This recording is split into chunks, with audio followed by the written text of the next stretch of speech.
जय हिंद सर। देखिए समझते हैं कि मेजरमेंट में अगली टॉपिक आज हम लोग डिस्कस करेंगे। मेजरमेंट में जो नेक्स्ट टॉपिक हम लोग आज समझेंगे, हमने आपको बताया था कि पहला चैप्टर 11th का क्लास का चल रहा है, जिसको हम लोग फिजिकल वर्ल्ड कहते हैं। उड़ जाए भाग जाए पकड़ के खा जाएंगे, ध्यान से सुने। कोई बात नहीं, थोड़ा सा सब गाना वाना गा रहे हैं, वो भी तगड़ा तगड़ा गा रहे हैं। तो निकल ले वह मच्छर ई बराबर एम सी स्क्वायर लगा करके M is equal to E by C square लगा देंगे, दिक्कत हो जाएगी। ध्यान से सुनो, समझो थोड़ा, कोई बात नहीं। देखें तो मेजरमेंट जो है, मेजरमेंट में हम आपको बता रहे थे कि फंडामेंटल क्वांटिटी क्या होती है, डिराइव क्वांटिटी क्या होती है, कल पढ़े थे। आज हम लोग डिस्कस करेंगे उसके आगे कि जो आपकी डिराइव क्वांटिटी होती है, हमने आपको बताया था वो रेशनल में दिख जाएगी। आपको रेशनल में पक्का है, ये हर के रूप में लिखेंगे, न्यूमरेटर और डिनोमिनेटर के रूप में दिख जाएंगी, तो हम लोग समझ जाएंगे कि नहीं ये जो है एक डिराइव क्वांटिटी है। डिराइव क्वांटिटी को दो कैटेगरी में डिवाइड किया गया। एक ऐसा देखा गया जिसको मेजर करने के लिए ना हमें सीधे सीधे नापना पड़ता है। जैसे कोई अगर आपसे पूछे हम कितनी दूर है, तो हम लोग रास्ते की लंबाई को अगर देखा जाए, रास्ते की लंबाई कितनी है उसको हम लोग कहते हैं दूरी। कैसे रास्ता टेढ़ा टेढ़ा है उसको हम लोग कहते हैं दूरी, डिस्टेंस। जैसे मान लीजिए कोई रास्ता ऐसे घूमते हुए है, तो इसको हम लोग कहते हैं कि ये डिस्टेंस है, ये पूरा क्या है, डिस्टेंस है। लेकिन अगर कोई ये पूछे ये क्या है, तो इसको हम लोग डिस्प्लेसमेंट बोलते हैं। शॉर्टेस्ट डिस्टेंस को हम लोग डिस्प्लेसमेंट बोलते हैं। ये बिल्कुल स्ट्रेट है, थोड़ा सा भी टेढ़ा नहीं है, तो ये जो है शॉर्टेस्ट होता है, मतलब न्यूनतम दूरी होती है, मिनिमम डिस्टेंस होती है, ठीक है, शॉर्टेस्ट डिस्टेंस इसको कहते हैं। और ये जो लेंथ पूरा जो है, ये जो पाथ का पूरा टोटल लेंथ है, इसको हम लोग डिस्टेंस बोलते हैं। रास्ते की पूरी लंबाई को दूरी कहते हैं। वो हम लोग आगे डिस्कस करेंगे जब हम लोग जो इमोशन टॉपिक डिस्कस करेंगे, तो वहां पढ़ेंगे। अभी फिलहाल हमें पढ़ना है कि वेक्टर क्वांटिटी क्या होती है और स्केलर क्या होती है। वेक्टर किसको कहते हैं और स्केलर किसको कहते हैं, थोड़ा समझते हैं। वेक्टर और स्केलर के बारे में डिस्कस करेंगे। स्केलर क्या होता है, ठीक है, याद रखिएगा। वेक्टर क्वांटिटी क्या होती है और स्केलर क्वांटिटी क्या होती है। देखिए वेक्टर का मतलब होता है सदिश, सदिश, ठीक है। क्वांटिटी मतलब होता है राशि, सदिश, सदिश, वेक्टर। सदिश का मतलब होता है जिसमें दिशा हो, जिसमें क्या हो, दिशा, सदिश, जिसमें दिशा हो। तो आपको पता है कि राशियां हम उसको कहते हैं जिससे मेजर कर सके। तो अगर हम किसी को मापेंगे तो उसमें कुछ ना कुछ, उसकी कुछ ना कुछ वैल्यू होगी। जैसे ये बुक है, ठीक है, नॉर्मल सी बुक है, 11th फिजिक्स की है, ठीक है। अब हमने कह दिया कि ठीक है इसका वेट जो है हाफ केजी, ऐसा कुछ आधा किलो हमने वेट रख दिया। तो हमारे कहने का मतलब ये है कि अभी ध्यान सुनिए, तो ये जो इसका मास है वो आधा किलो है, तो सभी में कुछ ना कुछ मास होगा। ये बुक है, ये 10th की है, तो सभी में कुछ ना कुछ क्या होता है, मास होता है, ठीक है। किसी भी क्लास की बुक हो तो सभी का कुछ ना कुछ वेट होता है। तो जितने भी, चाहे वो स्केलर हो चाहे वेक्टर हो, अगर वो क्वांटिटी है, अगर वो राशि है, तो कुछ ना कुछ उसके अंदर मेजरमेंट होगा या उसको काउंट कर सकते हैं। हमने कहा था डेफिनेशन में कि जिसको हम लोग काउंट कर सके, जिसे गिना जा सके, उसे राशि कह सकते हैं, कहते हैं। और जिसे मापा जा सके उसे भी राशि कहते हैं। तो सभी वस्तुओं को माप सकते हैं और सभी को जो है काउंट कर सकते हैं, या तो माप सकते हैं या तो काउंट कर सकते हैं, तो राशि होगी। तो पक्का है कि अगर ये राशि है तो इसके अंदर एक चीज तो फिक्स है। क्या चीज, या तो इसको मापा गया होगा या तो इसको काउंट किया गया होगा। तो जिसको माप सके या गिन सके उसको हम लोग कहते हैं कि उसको परिमाण उसका फिक्स रहता है, तो इसको हम लोग कहते हैं मैग्नीट्यूड। तो इनके क्या होते हैं, इन दोनों के अंदर मैग्नीट्यूड होता है, ठीक है। मैग्नीट्यूड दोनों के अंदर होगा, मैग्नीट्यूड, ठीक है, याद रखिएगा। एटीट्यूड नहीं, मैग्नीट्यूड। मैग्नीट्यूड का मतलब है परिमाण। जैसे 2 किलो, 4 किलो, 10 किलो, 20 किलो, तो इनके अंदर परिमाण होगा, सभी के पास परिमाण होगा। वेक्टर क्वांटिटी में भी परिमाण होगा, स्केलर में भी क्या होगा, परिमाण होगा। मैग्नीट्यूड दोनों में होगा। जैसे ये स्टैंड है, अगर आपसे पूछे स्टैंड दिखा दीजिए, ठीक है, ये स्टैंड है। अब ये स्टैंड अगर कोई पूछे कितने किलो का है, तो आप बताओ नॉर्मली 2 किलो का है। तो ये क्या है, 2 किलो एक मैग्नीट्यूड है, इसका द्रव्यमान है, मतलब हम इसको माप सकते हैं कि 2 केजी का है। तो मैग्नीट्यूड सभी में होता है, चाहे वो वेक्टर हो चाहे वो स्केलर हो, मैग्नीट्यूड सभी में होता है, ठीक है। अब देखें, कुछ एकदम बिल्कुल सीधा मापे जाते हैं, कुछ टेढ़े मापे जाते हैं। जो बिल्कुल सीधा मापा जाता है वो एक स्पेशल डायरेक्शन में नापा जा रहा है, विशेष दिशा में नाप रहे हैं, हम इधर से इधर की तरफ नाप रहे हैं, ठीक है, इस डायरेक्शन में। तो कुछ में डायरेक्शन जो है मतलब फिक्स जो होता है, आप इधर उधर नहीं नाप सकते, बस इधर ही नाप सकते हैं, तो उसको हम कहते हैं इसका डायरेक्शन फिक्स्ड है। और इसमें जो है डायरेक्शन फिक्स नहीं होता, इधर इधर चल रहे हैं, इधर इधर चल रहे हैं, इधर इधर चल रहे हैं, इधर इधर चल रहे हैं, तो डायरेक्शन हर समय चेंज हो रहा है। इधर का इधर डायरेक्शन हो रहा था, यहाँ का इधर डायरेक्शन हो रहा था, इधर का इधर हो रहा है, तो हर बार डायरेक्शन चेंज होते रहता है। तो जिसमें डायरेक्शन होता है, जिसमें डायरेक्शन होता है उसकी स्पेशल बात होती है, उसको हम लोग कहते हैं वेक्टर क्वांटिटी। देखिए कोई सी भी क्वांटिटी हो सभी में मैग्नीट्यूड होगा, फिक्स है। कोई सी भी राशि हो उन सभी में परिमाण तो होगा, पक्का परिमाण सभी में, मैग्नीट्यूड सब में। लेकिन वेक्टर उसको कहते हैं जिसमें डायरेक्शन भी हो, जिसमें दिशा भी हो और मैग्नीट्यूड भी हो, उसको कहते हैं वेक्टर है। और जिसमें केवल मैग्नीट्यूड हो, डायरेक्शन का कोई काम ही नहीं हो, उसको हम लोग कहते हैं स्केलर है। समझ आया? स्केलर क्वांटिटी किसे कहते हैं? अदिश राशि किसे कहते हैं? अदिश, जिसमें दिशा न हो, अदिश जिसमें दिशा न हो, जिसमें डायरेक्शन न हो। तो ऐसी क्वांटिटी जिसमें केवल मैग्नीट्यूड हो, डायरेक्शन न हो, उसको हम लोग स्केलर बोलते हैं। और जिसमें स्केलर भी हो, मैग्नीट्यूड भी हो, उसको हम लोग वेक्टर बोलते हैं। वेक्टर क्वांटिटी ऐसी क्वांटिटी होती है जिसमें मैग्नीट्यूड भी हो, डायरेक्शन भी हो। और स्केलर क्वांटिटी हम उसको कहते हैं जिसमें केवल जो मैग्नीट्यूड हो, डायरेक्शन का कोई काम न हो। ठीक है, समझते हैं। अब ये जो स्केलर होता है, वेक्टर के बारे में डिस्कस करते हैं। ये जो स्केलर होता है इसके अंदर भी डिटेल्ड है, कुछ टेंसर राशि होती है, टेंसर क्वांटिटी। तो हम उसके बारे में थोड़ा बाद में टॉपिक पढ़ेंगे क्योंकि वो अभी आएगा नहीं, तो जब आएगा तो उसके बारे में पढ़ लेंगे। वेक्टर की बात करते हैं। वेक्टर जो होता है, वेक्टर का मतलब एकदम स्पेशल डायरेक्शन में, एकदम विशेष दिशा में। अगर उस डायरेक्शन में नापेंगे तो गलत हो जाएगा, ध्यान रखिएगा। तो जो वेक्टर क्वांटिटी होती है इनमें दिशा भी होती है, परिमाण भी होता है। ये जो शॉर्टेस्ट डिस्टेंस है इसको हम लोग डिस्प्लेसमेंट बोलते हैं। क्या बोलते हैं? डिस्प्लेसमेंट। तो डिस्प्लेसमेंट जो है, डिस्प्लेसमेंट ठीक है, इसको हिंदी में हम लोग विस्थापन बोल सकते हैं। डिस्प्लेसमेंट जो होता है वो एक प्रकार से वेक्टर क्वांटिटी है। कौन सी क्वांटिटी? वेक्टर। क्यों? क्योंकि देखिए, तो डायरेक्शन है इसमें और एक शॉर्टेस्ट है, तो इसका कुछ ना कुछ वैल्यू होगा कि भाई ये 2 किलोमीटर है, let's say it's 2 kilometre, 2 kilometre, तो इसके बीच का डिस्टेंस 2 किलोमीटर है। तो हमें एक चीज तो पता चल गई कि भाई इसके बीच डिस्टेंस है, कुछ ना कुछ इसका मैग्नीट्यूड है, और इसके बाद कुछ ना कुछ इसमें जो डायरेक्शन भी पता चल रहा है कि इधर से इधर की तरफ है। तो इसमें दोनों चीजें, डिस्प्लेसमेंट में मैग्नीट्यूड भी है और डायरेक्शन भी है, इसलिए ये एक वेक्टर क्वांटिटी है। समझ आया?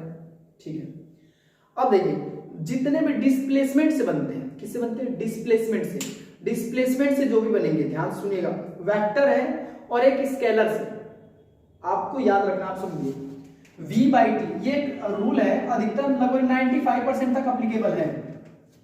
95% तक, एक आध केसेस में थोड़ा सा एरर हो सकता है, ध्यान से सुनिए, बता देंगे हम कहां होगा। अभी सुनिए, वेलोसिटी जो बनता है, वेलोसिटी वो क्या बनता है? Displacement by dt, ds by dt। अरे वेग का फार्मूला होता है विस्थापन बटा समय, डिस्प्लेसमेंट बाई समय, ठीक है, ds बाई dt। या अगर डिस्प्लेसमेंट में s रखे तो s बाई t भी आप बोल सकते हो। अगर जो डिस्प्लेसमेंट जो s हो और t हो तो ये velocity is equal to displacement by time होता है। Rate of change of displacement, इसका जो वेलोसिटी पढ़े रहते हैं, तो v is equal to s by t होता है। तो यहाँ पर अगर हमको इस जो ये डिस्प्लेसमेंट पता रहे, s यहाँ डिस्प्लेसमेंट है, आप चाहो तो लिख सकते हो, लेकिन t क्या होता है? t तो स्केलर होता है। अरे t फंडामेंटल क्वांटिटी, t क्या होता है? Fundamental quantity. वो तो मूल राशि है और मूल राशि में कभी वेक्टर हो ही नहीं सकता। क्यों? फिर से समझे, जो क्वांटिटी होती है दो टाइप की होती है, एक फंडामेंटल, एक डिराइव। और फंडामेंटल कुल 7 होती है, वो फिक्स्ड है, उसमें चेंज कुछ नहीं हो सकता। पर डिराइव दो टाइप की होती है, एक वेक्टर होती है और एक स्केलर होती है। स्केलर में भी एक क्वालिटी आती है जिसको लोग टेंसर बोलते हैं। अब समझते हैं, तो ये क्या है? ये तो फंडामेंटल क्वांटिटी है। और डिस्प्लेसमेंट क्या है? डिस्प्लेसमेंट क्या है? वेक्टर क्वांटिटी है। तो ऊपर वेक्टर है, ऊपर क्या है? वेक्टर है, और नीचे जो वो तो फंडामेंटल, तो फंडामेंटल से कोई दिक्कत नहीं है, तो ये वेक्टर ही रिजल्ट देगा। क्या रिजल्ट देगा? वेक्टर। अगर एक वेक्टर हो उसके नीचे स्केलर हो तो याद रखेंगे कि उसका आंसर वेक्टर ही रहेगा। वेक्टर में जब भी हम लोग ये जो है एक टाइम जो है वो फंडामेंटल क्वांटिटी इस पर इफेक्ट नहीं करती है, तो इसका रिजल्ट जो आएगा वो हमेशा एक वेक्टर आएगा। जैसे एक और एग्जांपल बताते हैं, a is equal to v by T. अब v यहां से निकल के आया वेक्टर क्वांटिटी। अब v वेलोसिटी एक वेक्टर क्वांटिटी, सदिश राशि है, और टाइम फिर से फंडामेंटल क्वांटिटी है। तो जब किसी भी वेक्टर में फंडामेंटल से डिवाइड करोगे फंडामेंटल क्वांटिटी, तो रिजल्ट वेक्टर ही रहेगा। रिजल्ट क्या रहेगा? वेक्टर रहेगा, याद रखेंगे। तो अब हमें समझ आ गया कि ठीक है, डिस्प्लेसमेंट एक वेक्टर क्वांटिटी होता है, वेलोसिटी भी वेक्टर क्वांटिटी होता है, एक्सीलरेशन भी वेक्टर क्वांटिटी होता है, क्योंकि ये चेंज के rate of change of velocity is called acceleration, rate of change of displacement is called velocity. इसके बाद जो भी चीजें, तो उसके रेट के हिसाब से जो भी जिस तरह से वो चेंज हो रहा है उसको हम लोग जो डिस्प्लेसमेंट बोलते हैं, वेलोसिटी बोलते हैं, एक्सीलरेशन बोलते हैं, त्वरण बोलते हैं, वेग बोलते हैं, और विस्थापन बोलते हैं। ठीक है, विस्थापन क्यों सदिश राशि है? क्योंकि इसमें डायरेक्शन है, दिशा है, इसके साथ साथ इसमें कुछ ना कुछ परिमाण है। सभी में परिमाण होता है, जितने भी क्वांटिटी होती है, जितनी भी राशि है, सभी में कुछ ना कुछ परिमाण होता है। ठीक है, कुछ ना कुछ मैग्नीट्यूड होता है। उम्मीद है ये समझ गए होंगे। अब हम आपको और एग्जांपल बताते हैं, और एग्जांपल धीरे धीरे क्लियर होगा। ठीक है, फिलहाल इसको साफ करते हैं।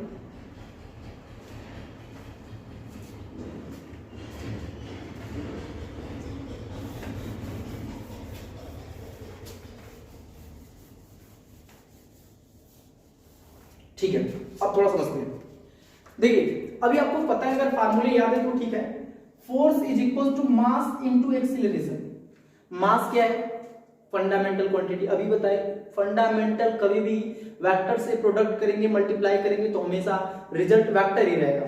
तो ये जो रिजल्ट देगा तो force is equal to mass क्या है? फंडामेंटल है। और ये क्या है? ये तो वेक्टर है। एक्सीलरेशन अभी बताए डिस्प्लेसमेंट वेक्टर होता है, उसके चेंज की बात कर रहे हैं तो वेलोसिटी भी वेक्टर ही होता है। इसके बाद उसकी चेंज की बात करें तो एक्सीलरेशन भी वेक्टर होता है। तो ये वेक्टर हो गया और ये फोर्स निकालना है, ये कौन सी क्वांटिटी होगी? तो ये फंडामेंटल क्वांटिटी है और ये क्या है? ये वेक्टर क्वांटिटी है। और जब भी फंडामेंटल क्वांटिटी वेक्टर क्वांटिटी से प्रोडक्ट निकालेंगे, मल्टीप्लाई चाहे डिवाइड, तो रिजल्ट हमेशा क्या आता है? वेक्टर आता है। इसलिए फोर्स क्या है? वेक्टर क्वांटिटी है। फोर्स एक वेक्टर क्वांटिटी है, इसमें दोनों चीजें होती हैं, मैग्नीट्यूड भी होता है और डायरेक्शन भी होता है, दोनों चीज की बात होती है। तो उम्मीद है समझ सकते हैं कि बल एक सदिश राशि है। और क्यों? क्योंकि ये एक्सीलरेशन त्वरण सदिश राशि होता है, द्रव्यमान अदिश होता है। तो जब अदिश का सदिश से गुणा करते हैं तो आंसर सदिश आता है। क्लियर हो गया? ये चीज आगे समझते हैं। कुछ और एग्जांपल हमारे पास है वेक्टर के। जैसे हम आपको और एग्जांपल बताते हैं, थोड़ा समझें। P is equals to mv, momentum is equals to mass into velocity। पढ़े रहोगे, नौवीं में भी पढ़े रहोगे, 9th का फार्मूला है। P is equals to mv। अब मास क्या है? Fundamental quantity. वेलोसिटी क्या है? वेलोसिटी क्या है? वेलोसिटी एक वेक्टर क्वांटिटी है। Fundamental quantity into vector quantity is equals to vector quantity. तो यहां से मोमेंटम भी कौन सी क्वांटिटी आएगी? वेक्टर आएगी। कुछ समझ आ रहा है? ऐसे निकाल सकते हैं। जब भी किसी एक फंडामेंटल क्वांटिटी का वेक्टर क्वांटिटी से मल्टीप्लाई डिवाइड करेंगे तो रिजल्ट हमेशा वेक्टर रहेगा। बस इतना दिमाग में रख लेना है, काम हो जाएगा। तो उम्मीद है समझ रहे होंगे, ठीक है। और भी बहुत से एग्जांपल है, ठीक है, तुम लोग आराम से कर सकते हैं, ठीक। तो ये तो पुराने फार्मूले। अब हम कुछ स्केलर की भी डिस्कस कर लें। स्केलर का मतलब ये होता है कि जिसमें जो है मैग्नीट्यूड ना हो। जैसे हम आपको और उदाहरण बताते हैं। स्केलर डिस्टेंस क्या है? स्केलर है। दूरी इसको हिंदी में बोलते हैं डिस्टेंस। वो एक स्केलर क्वांटिटी। क्यों स्केलर है? क्योंकि इसमें मैग्नीट्यूड होता है, डायरेक्शन से कोई काम नहीं होता है। आपसे क्या आ जाएगी? 10 किलोमीटर दूर। 10 किलोमीटर दूर मतलब 10 किलोमीटर है। वो किधर भी हो सकता है, ए से बी की तरफ, बी से सी। लेकिन जब बोल दिया कि जो ये ए से बी की तरफ जाना है तो वो डिस्टेंस नहीं रहा, वो डिस्प्लेसमेंट हो गया। डिस्टेंस और डिस्प्लेसमेंट में इतना ही फर्क होता है कि इसमें डायरेक्शन, डिस्टेंस में डायरेक्शन की कोई डिमांड नहीं होती, लेकिन डिस्प्लेसमेंट में डायरेक्शन की बात होती है, विस्थापन में दिशा की बात होती है, और दूरी में दिशा की कोई जिक्र नहीं होते। उम्मीद है समझ रहे हो। तो डिस्टेंस जो है इसमें केवल मैग्नीट्यूड सब में होता है, बस डायरेक्शन जिसमें हो वेक्टर है, जिसमें डायरेक्शन ना हो वो स्केलर है। चलिए कोई दिक्कत नहीं। तो ये डिस्टेंस हो गया हमारा। और भी हमारे पास एग्जांपल है, बहुत ऐसी चीजें। जितने फंडामेंटल क्वांटिटी है, जितने भी फंडामेंटल क्वांटिटी जितने भी हैं, सबके सब स्केलर ही होती है। जैसे टाइम स्केलर है, मास स्केलर है, लेंथ स्केलर है, जितने भी है सबके सब स्केलर है। इतना दिमाग में रख लीजिएगा, सभी के सभी स्केलर क्वांटिटी होती है। मतलब उनमें कोई भी जितने भी मूल राशियां हैं सबकी सब अदिश राशियां हैं। तो उम्मीद है समझ रहे होंगे। वो तो साथ होगी, लंबाई, द्रव्यमान, समय, ताप, धारा, ज्योति, तीव्रता, पदार्थ की मात्रा, सब पीछे पढ़ाए थे, उसको याद रखिएगा ये चीजें, ठीक है। और भी कुछ ऐसी राशियां हैं जो सदिश होती है। जैसे इलेक्ट्रिक फील्ड वो वेक्टर होती है। इलेक्ट्रिक फील्ड वेक्टर क्वांटिटी होती है। मैग्नेटिक फील्ड, ठीक है, ये सारी की सारी क्या है? Vector quantity. Electric field, magnetic field और भी जितने भी हैं ये सारे के सारे वेक्टर क्वांटिटी। इसमें डायरेक्शन भी होता है और मैग्नीट्यूड भी होता है।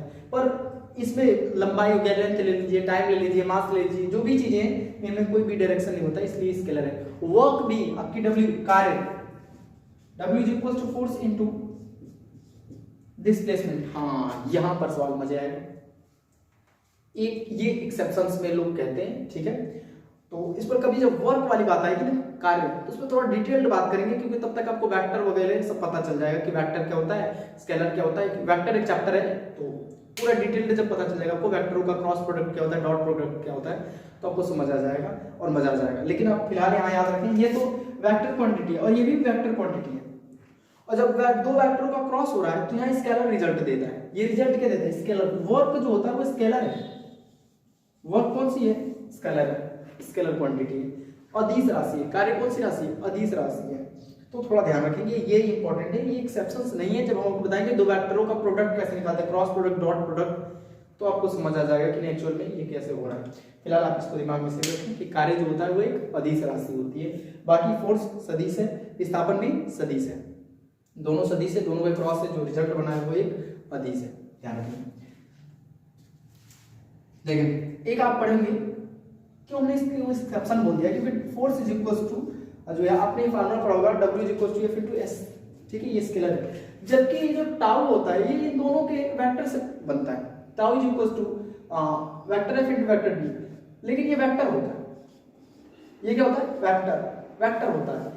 तो ये हमें डिटेल में समझने कि ये वेक्टर कैसे हो जाता है, और क्योंकि प्रोडक्ट जब हम पढ़ पाएंगे तभी हमें समझ आएगा कि ये प्रोडक्ट कैसे हो रहे हैं, ये इनटू है, तो आप समझ सकते हैं कि ये प्रोडक्ट कैसे होता है और ये वेक्टर कैसे आता है, और ये डॉटेड है, डॉट है, vector F into vector S, ये डॉट प्रोडक्ट क्या होता है और ये क्रॉस प्रोडक्ट क्या होता है, ये सारी चीजें जब आप समझ पाओगे तो आपको इंटरेस्ट आएगा। तो फिलहाल आज के लिए बस इतना ही, मिलेंगे कल। और क्योंकि ये सारी चीजें आपको डिटेल में वेक्टर चैप्टर में ही बता सकते हैं कि क्रॉस कैसे करते हैं, अभी बता देंगे I J K, ठीक है, A1 A2 A3 B1 B2 B3 ऐसे करके फर्स्ट रो फर्स्ट कॉलम को छोड़ना, तो शायद आपको समझ ही नहीं आएगा, ऊपर से आएगा, इसलिए रोक रहे हैं। तो जब वेक्टर डिस्कस करेंगे तो डिटेल में लेंगे। Thank you.